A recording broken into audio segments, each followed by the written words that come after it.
கிறிஸ்துவில் அன்பானவர்களே, இயேசு கிறிஸ்துவின் விலையேறப்பெற்ற நாமத்தில் நான் உங்களை வாழ்த்துகிறேன்.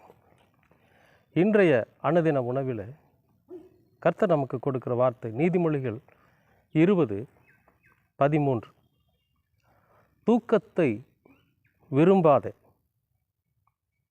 விரும்பினால் தரித்திரனாவாய். கண் விழித்திரு, அப்பொழுது ஆகாரத்தினால் திருப்தியாவாய். தூக்கத்தை விரும்பாதே. இன்றைக்கி நிறையா பேர் செய்கிற ஒரு தவறு என்ன தெரியுங்களா? தூக்கம், நல்லா தூங்கணும். அப்போ ராத்திரியில் தூங்கக்கூடாதா அப்படின்னு கேட்கக்கூடாது. ஏன்னா தூங்குவதற்கென்று கர்த்தர் ஒரு நேரத்தை நமக்கு ஒதுக்கியிருக்கார். அதில் தான் தூங்கணும். எப்போ தூங்கணும்? இரவு நேரங்களில் நல்லா தூங்கணும், நல்லா சாப்பிடணும், நல்ல ஜெபம் பண்ணணும், வேதத்தை வாசிக்கணும். போய் படுத்து பாருங்கள், நல்லா தூக்கம் வரும். நல்லா தூங்கி எழுந்திரிங்க. அதிகாலையில் நேரத்தில் எழுந்திரிக்கணும். சூரியன் விழிப்பதற்கு முன்பாக நாம் விழித்து விட வேண்டும். சூரியன் உதிப்பதற்கு முன்பாக நாம் விழிச்சிடணும். சூரியனோட உதயத்துக்காக நம்ம காத்திருக்கணும்.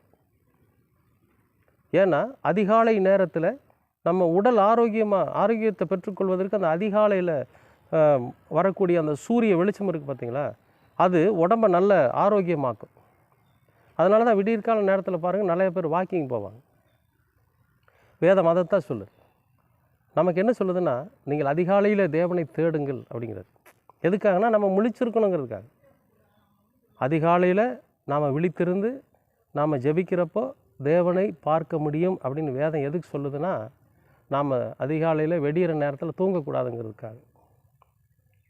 ஏன்னா இந்த தூக்கம் ஒரு மனிதனை சோம்பேறியாக்கி, சரீரத்தை வீணான ஒரு சதையினால் இந்த சரீரத்தை உப்பி போக பண்ணும்.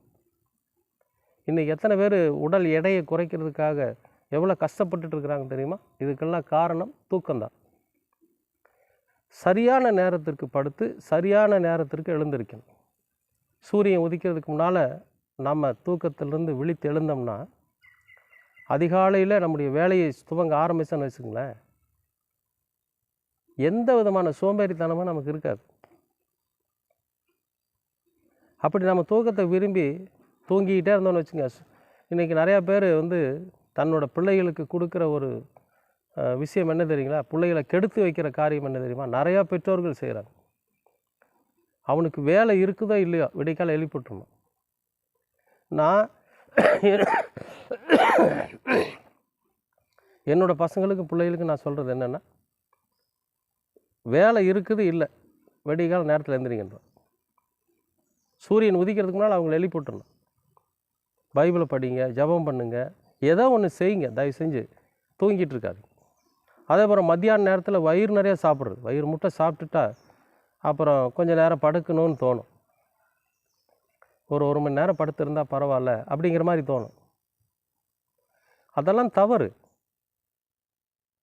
அந்த மாதிரி காரியங்கள் தப்பான விஷயம். பகல் நேரத்தில் நாம் நிச்சயமாக ஓய்வு எடுக்கவே கூடாது. பகல் நேரத்தில் நாம் உழைக்கணும். ஏன்னா நாம் நிரந்தரமாக 24 மணி நேரம் ஓய்வு எடுக்கக்கூடிய ஒரு காலம் வரும். ஒரு 50 வயசு 60 வயசு 65 வயசுன்னு ஆகிறப்பெல்லாம் பார்த்திங்கன்னா நம்ம உடல் சோர்ந்து போயிடும், பலவீனமாயிடும். அப்போ நம்ம வீட்டில் தான் இருப்போம். அப்போ நம்ம ஓய்வு எடுக்கணும் அப்படின்னா அந்த ஓய்வுக்கு தேவையான உணவு, அந்த ஓய்வுக்கு தேவையான எல்லாமே நமக்கு பொருளாதாரம் வேணும்னா அந்த வாலிப நாட்களில் நம்ம ஒரு நாளும் தூங்கிடக்கூடாது, கடுமையாக உழைக்கணும். சரிங்க, நைட் ஷிஃப்ட் பார்க்குறவங்க என்ன பண்ணுறது? ஒரு கேள்வி வருதா? இரவு நேரங்களில் இரவு முழுவதும் வேலை செய்கிறவன் என்ன பண்ணுவான் தெரியுங்களா? இரவெல்லாம் முழிச்சிருந்தால் வேலை செய்வான், தூங்க மாட்டான்.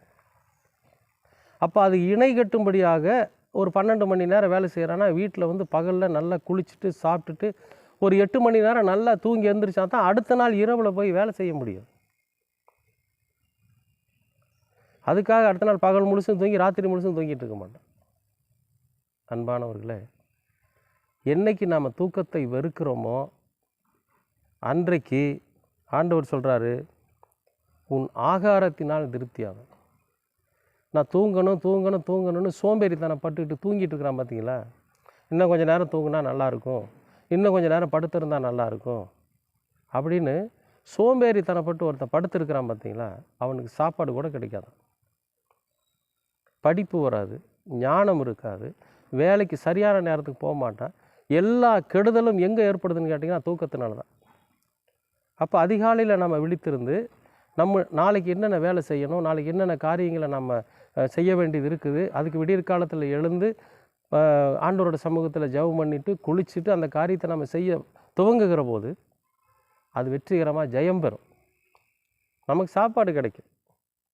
இல்லைன்னா தூக்கத்தை விரும்புகிறவனுக்கு சாப்பாடு கூட கிடைக்காது. முதிர் வயதில் அவன் கஷ்டப்படுறதுக்கு அதுதான் காரணம்.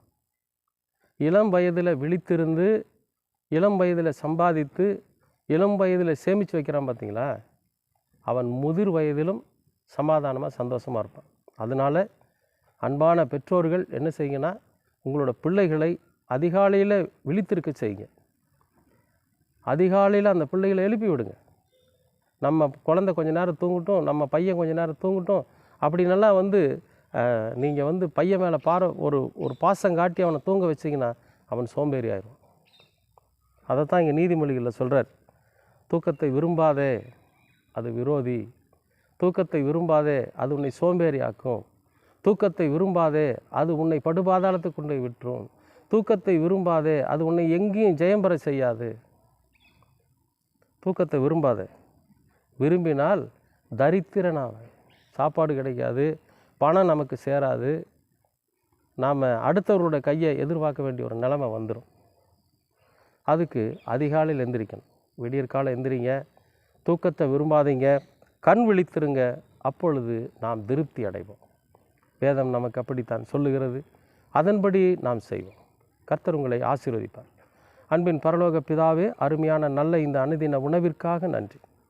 கர்த்தாவே, நாங்கள் தூக்கத்தை விரும்பி இன்னும் கொஞ்ச நேரம் தூங்க வேண்டும் என்று நாங்கள் சோம்பேறி தரப்பட்டு இந்த உலகத்தில் வாழாதபடிக்கு அதிகாலையில் விழித்திருந்து ஆண்டவரை தேடி அவரோட சமூகத்தில் எங்களை அர்ப்பணித்து அன்றைய தினத்திற்குண்டான உழைப்பையும் அன்றைய தினத்திற்குண்டான எங்களுடைய செயல்களையும் நாங்கள் செய்வதற்கு நீர் எங்களுக்கு பலனை தாரும், ஞானத்தை தாரும்.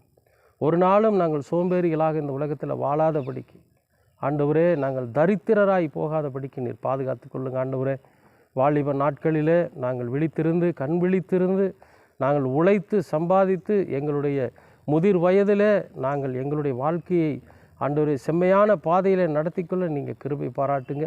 எங்களுடைய பிள்ளைகளுக்கும் அந்த ஞானத்தை கற்றுக் கொடுக்க நீர் எங்களுக்கு தயவு பாராட்டு.